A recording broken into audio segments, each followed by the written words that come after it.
This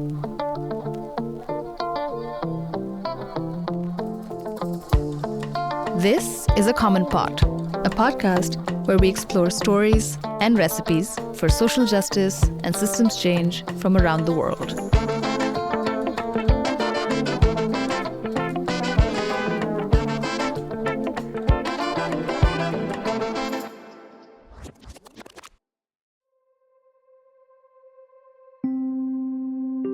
What would you do if someone else decided how to protect your health and well-being without ever talking to you? If you demanded a clean living environment and the government's answer was to force you to leave your home, what would you do?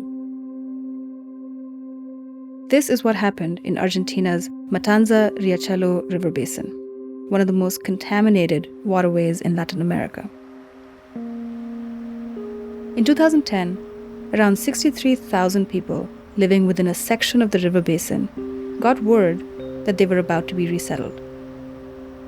For many of them, it came as a total surprise when they stumbled upon the announcement in their local newspaper. Just 2 years before, in 2008, these same communities had won a big court case in Argentina's Supreme Court. The court had ruled that the effects of the pollution in their communities along the river basin, which was caused by large corporations in the area, needed to be addressed. The court ordered that the area should be cleaned up and future damage prevented. The ruling was one thing, but how it would be implemented and how the communities would be involved, that was something else entirely.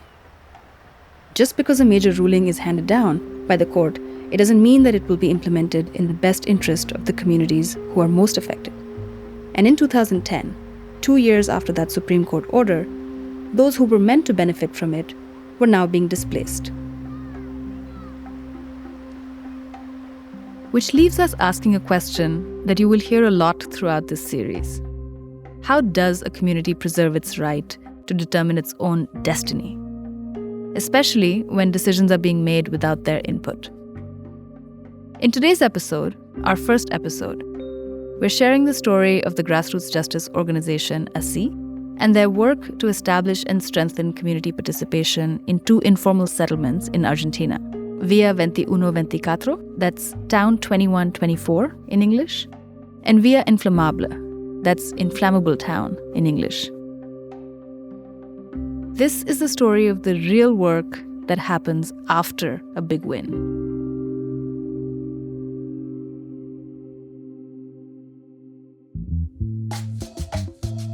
Hi, Poorvi.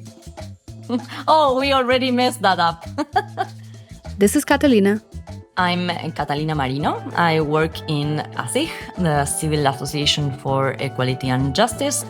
ACIJ is a non-profit organization, and it's dedicated to defend the rights for the more disadvantaged groups of society and to strengthen the democracy in Argentina. One of the most disadvantaged groups in Argentina are those living in informal settlements. ACIJ has been working with Argentina's informal settlement communities for more than 20 years. Their work in the Matanza-Riachuelo River Basin began in 2011. So the river basin is a really big area in Argentina that includes the Buenos Aires city and 14 other municipalities in the Buenos Aires province. According to the World Bank, an estimated 10% of Argentina's population lives within the basin's 2,000 square kilometers. That's about 4 million people. Within this area, we have like 1,600 informal settlements. But again, this is a really, really big area. Then you have some of these settlements that are like next to the river or really close to them, because the river basin is really, really big, and then you have a small part that are next to the river. So just like clarifier, it's like it's not the same to live in the river basin that to live next to the river. And so according to what residents say, 2 decades ago, you could really smell and you can really see the pollution in the river and they smell it every day, especially because within the area, lots of industries were established and they used to dump the waste into the water.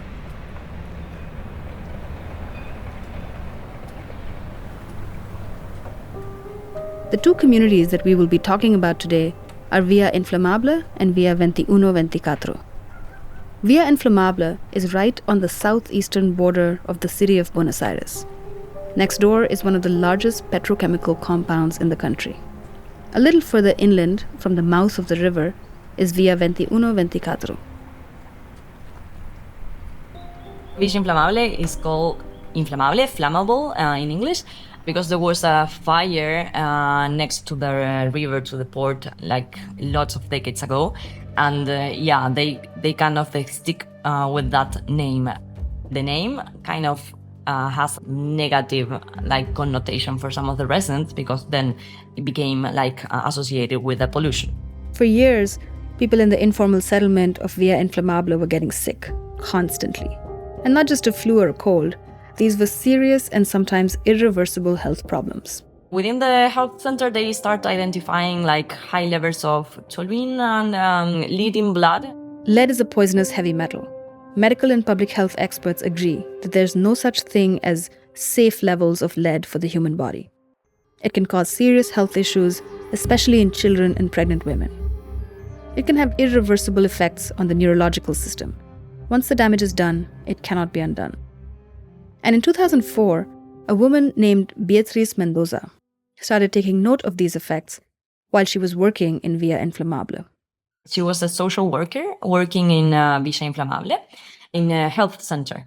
And so Beatriz Mendoza, she led a group of neighbors in 2004, and they filed a lawsuit against the national government and the province of Buenos Aires and the city of Buenos Aires, and 44 companies, and they complain about the damages suffered for the population as a result of the contamination of the Matanza-Riachuelo River Basin. So that's how this really big lawsuit began. El daño ambiental colectivo producido tiene claros y directos responsables: las autoridades y las industrias y actividades de servicios. Sí, señora. Actividades it was the first collective lawsuit for contamination that we have in the country. La contaminación es, sin lugar a dudas, un hecho público y notorio, como lo es también, sin hesitaciones, la responsabilidad de los Estados. In 2008, the Supreme Court of Justice issued this historic ruling that the state and the different governments were responsible for carrying out sanitation actions within the river basin. The final court ruling said three things.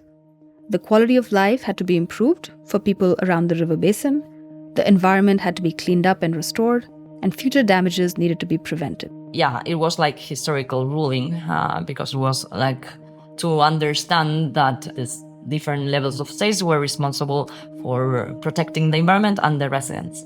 In 2010, 2 years after the ruling was handed down by the court, the people of Via Inflamable read the news to find out that they were going to be displaced. Governments didn't have any structure nor plan to make this decision participatory.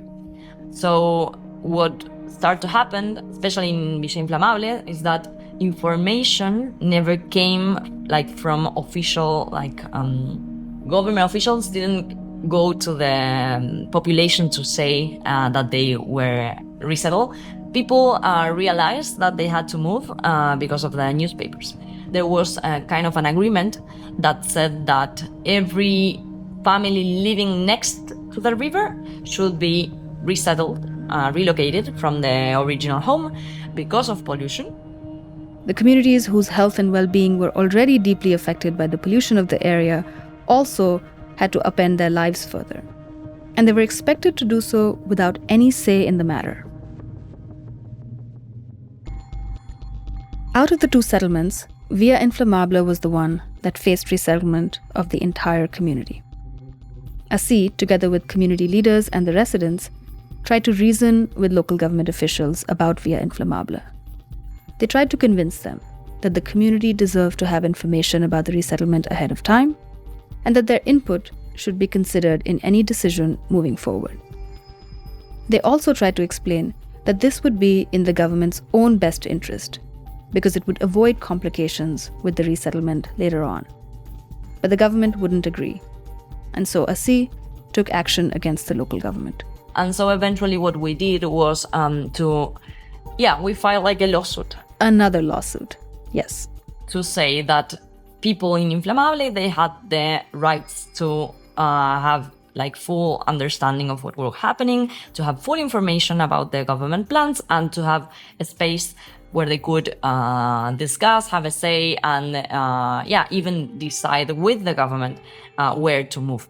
And we won that case. And so eventually we had a ruling that said that people living in Inflamable had the right to have information and to participate in the process. And that was a really, really big win. And so we have lots of good practices, documents, formal documents, that kind of allow us to ask the government to fulfill this participation and information demands. And believe it or not, this is where the real challenge began.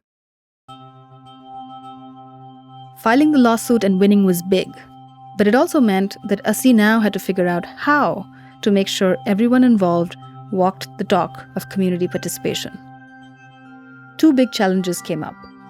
First, there was the challenge of how to organize these communities so that they would take this win, consolidate the gains, and build a kind of critical mass to move things forward. Second, there was also the challenge of how to get them to know and use the law, to make sure that they advocated for what they needed and deserved throughout the resettlement process, but also far into the future, so that this wouldn't just be a one-time deal, but the knowledge would be embedded in these communities. The Villa 2124 was already a more organized one. You had lots of organizations working there. But in a way, what happened was that they had, at the beginning, really good advisors, public defense, the lawyers that provide free legal advice from the state. They were working there, and so they helped them to become like a big group, to think more of the collective and not of the individual problems, right? And they elected delegates, like leaders from different blocks. Like the settlements had different blocks, and so they choose their representation, like within the block. And those leaders became the Cuerpo de Delegados, like the community leaders of the Cuenca. The level of organization was impressive, to say the least. This is a massive population. Over 2,000 families in Villa 2124 were affected by the court ruling. Community leaders in Villa 2124 even managed to pinpoint issues important to certain sections or blocks of the community and started to strategize around those issues. For example, at first they decided that there was one specific block that they had really a lot of health problems, and so they decided that the first solutions, the fair houses, the whatever intervention the government had to do, they had to start by this specific block. So even they decided what to do first in government, decisions. And so they started to meet and they started to discuss what was better as a strategy, and they had their advisors at first. And I think that is a really powerful, a community construction. They understood what the goals were, and they decided what was more relevant for them. Now remember, we're talking about two different communities. So far, we've been talking about Villa 2124, where only a part of the population faced resettlement. But Villa Inflamable was a much larger community, and their situation was different.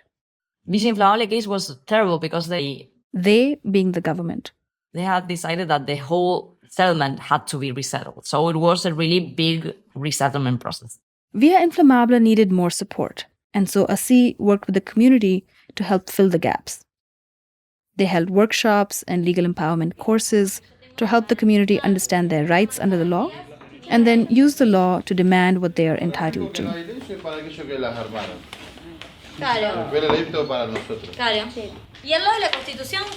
We discussed with lots of people in Villa Inflamable what were the things that they could claim, right? And so participation and information was, of course, one, and also to have a say in the government decisions. And they gathered information, lots and lots of information. People in Inflamable didn't have water. They had like a problem with the polluted water because the soil was polluted. And so there was a lot of, it was a really big problem at first.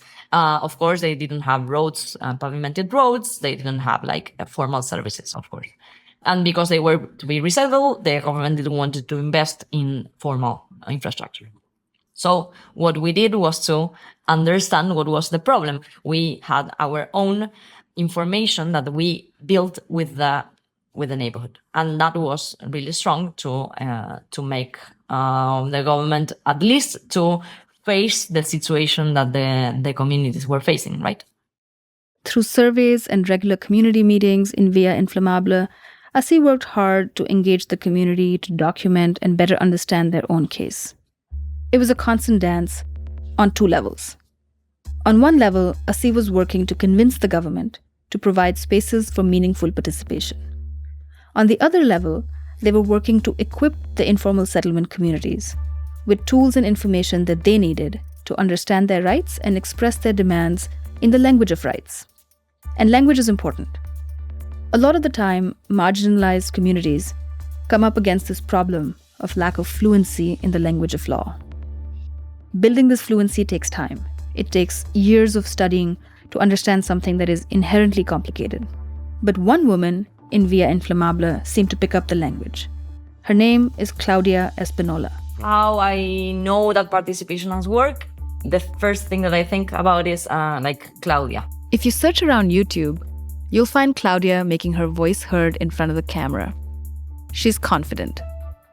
Her long curly hair has a reddish hue, and there's a fire in her spirit that comes out when she talks about what her community needs. Se supone que tenemos que estar nosotros.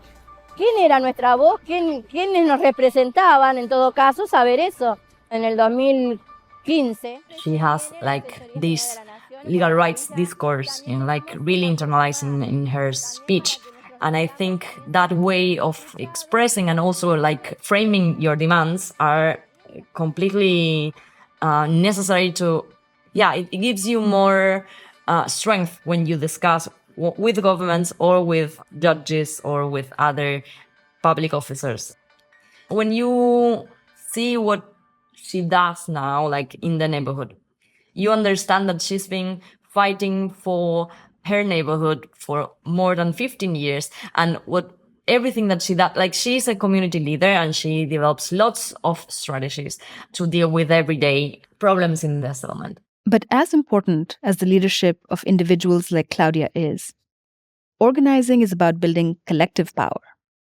As organizers, it's necessary to have a critical mass of community members involved and to keep them interested for a long time.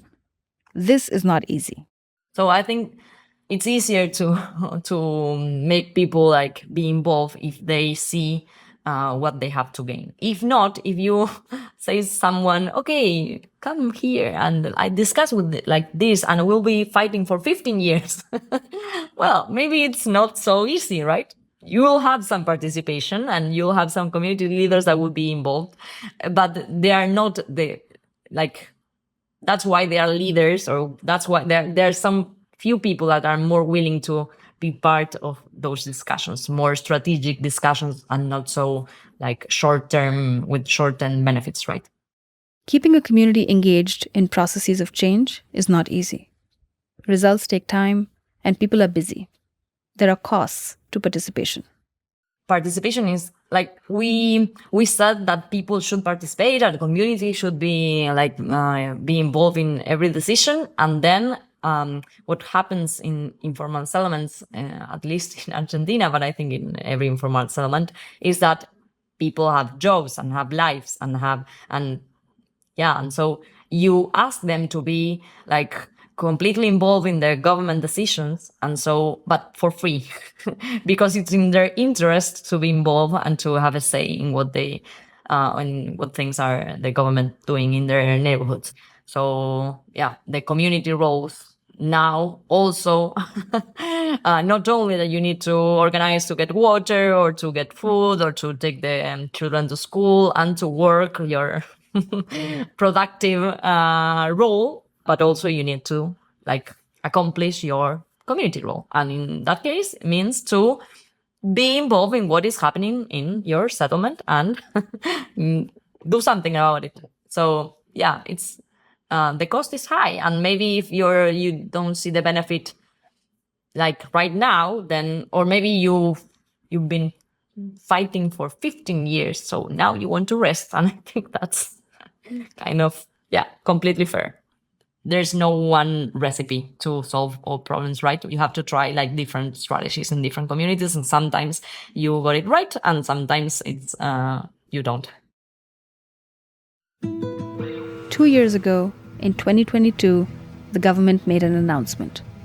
Via Inflamable residents would not be resettled after all. Our goal was for the government to open the spaces and to make the people be really part of the decision. That didn't happen as we planned it, like when we started the legal case.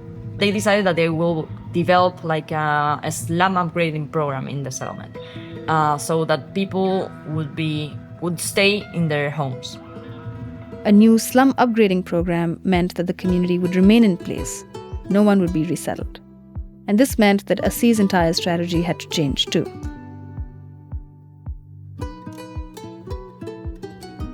The problem with that strategy now is that we face different challenges. So now that we are going to have this slum upgrading program, we want people to participate in that, in the design of that plan. But now the challenge that we face is that maybe the community is not mobilizing enough, because their greatest fear was to be resettled, and now they are going to stay in their settlement. So when we talk about success in these strategies is I think sometimes we want like the whole package, and maybe you don't have that, and you need to, I don't know, think more strategically about your goals, or maybe, I don't know, face that maybe not all that you wanted you could have. I think Villa Inflamable example is an interesting example, because at that point, at first, when we started the case, participation was really crucial for them, because not being able to participate meant to be resettled from their homes, and that was it. And participation seemed to be the way to have a say and to have impact in the decision. When the resettled option is not longer on the table, participation is not like a goal in itself. If community doesn't think that participation is what they need to do now, if they are okay with the decision of the local government, and if they want to see what the government's plans are and not be actively participating after 15 years of fight, then we need to respect that decision and then maybe step back and try to see what are the demands now. And I think that is essential. If not, you're imposing like a cost that it's not longer the community cost. I think even if what we thought about 15 years ago is not completely what we got, I think that's a really direct impact of our actions. Apart from that, I'm trying to be positive and optimistic. And in a way, when I see that the local government decision not to resettle Villa Inflamable that's the context now, I think we should see that also as a success. That it's not direct, that it's not, I cannot be so brave to say, no, we did that, like this was our work. Because it's not, it's part of our work, it's part of the whole process. Of course, the local government will try to make it as it was a political decision. And of course it was. But I think that we, with the community mobilization, with the court case, with the litigation, with the demands about participation and information, eventually we made it like harder for government to insist on a strategy that the community didn't want for them to do. So when we said that you should not resettle like Villa Inflamable without community participation, eventually they decided not to resettle Villa Inflamable at all. And they say that now it's because the environmental risk is not as high, whatever. But in a way, they measure what the things were at the moment and the forces that they had to deal with. And I think that community mobilization was part of the decision of the local government to go on with the in situ upgrading. So that could be a success. And then, in November 2023, Argentina's political landscape shifted. The right-wing populist leader Javier Milei was elected as Argentina's new president. Javier Milei have been celebrating his victory in the presidential election. Mr. Milei, known as El Loco, or the Madman, pulled off a major upset. Provisional results show the self-styled anarcho-capitalist won with 55.7% of the vote. Yeah, well, the political context is not good for social justice in general. Like the president said multiple times that he doesn't believe in social justice, that social justice is lie. So, well, we are dealing with that framework. De hecho, como dice el gran Jesús Huerta de Soto, la justicia social es violenta e injusta. O sea, no es ni justa, ni social, ni nada. Es una aberración. So, as Jesús Huerta de Soto says, social justice is violence and unjust. It's not just or anything of the sort. Far from it. It's an aberration.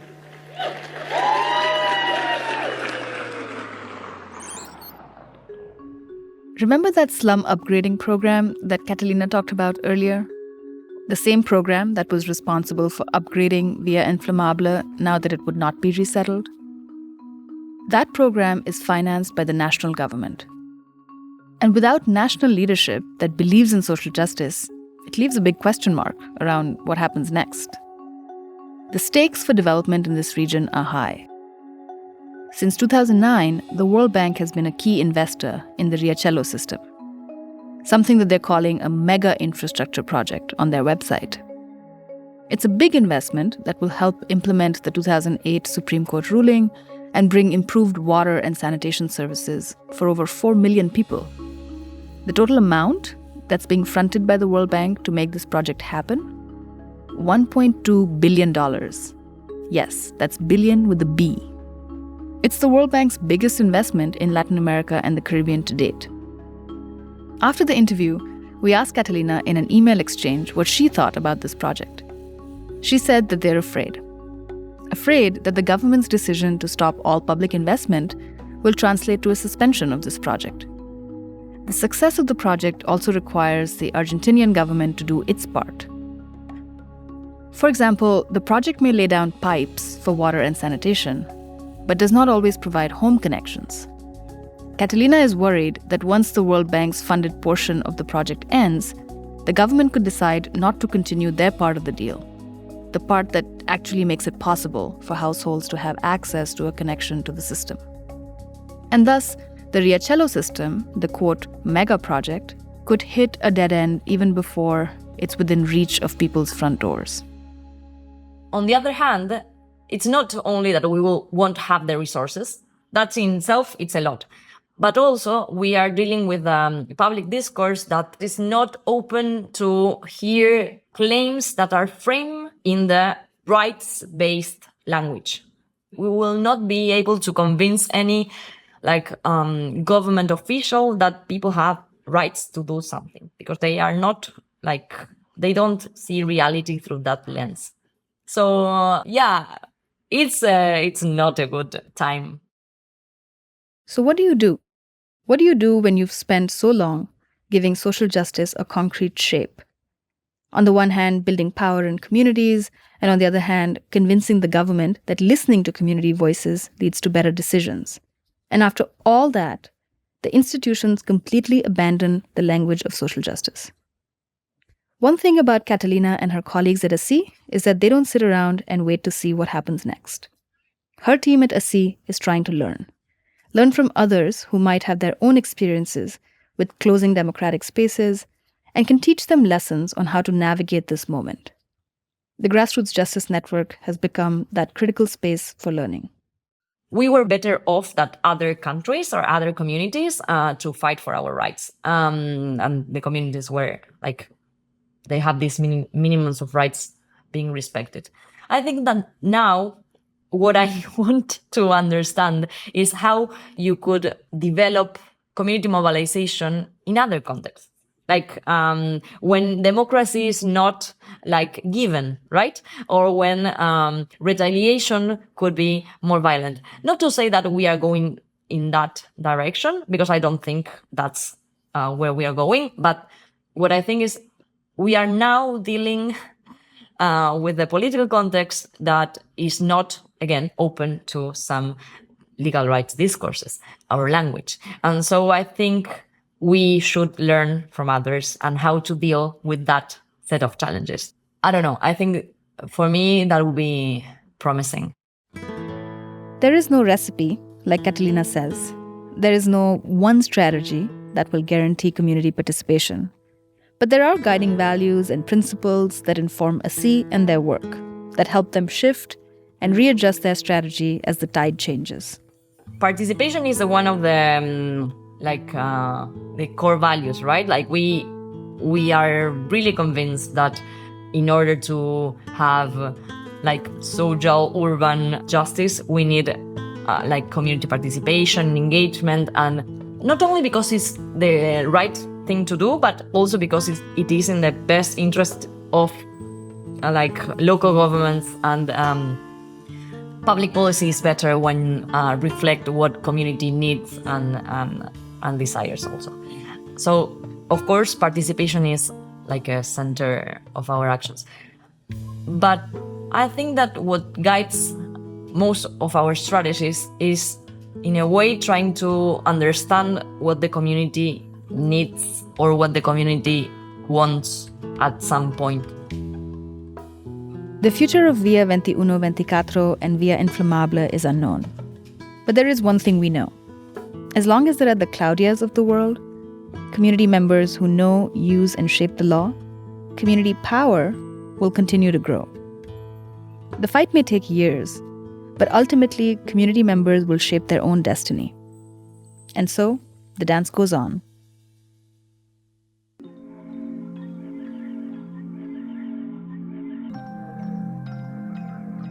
We named this podcast A Common Pot because we wanted to explore recipes for social justice and systems change from around the world.